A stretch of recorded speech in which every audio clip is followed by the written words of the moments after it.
第二章，床前的坐味颓。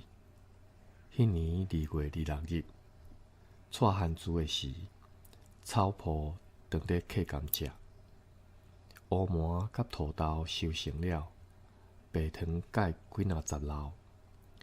古早的楼是亲像铜钟颠倒圆，顶面看下底尖，挂一个空，是用薄薄的土去烧，亲像遐的色地，差不多有暗光遐悬遐大。迄时乌糖真俗，至今的老爸买收真济来入伫楼呢，顶面搁溪底的粉土。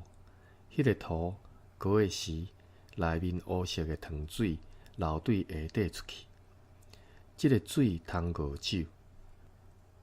顶面的土若焦，就搁换，安尼3摆。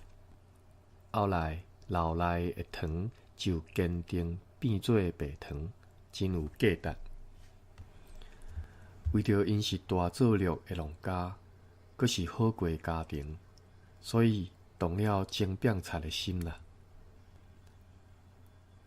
迄日，老爸去山里带寮，迄下昏志勤饲牛转来，关牛伫牛巢，逐项清楚，就去困。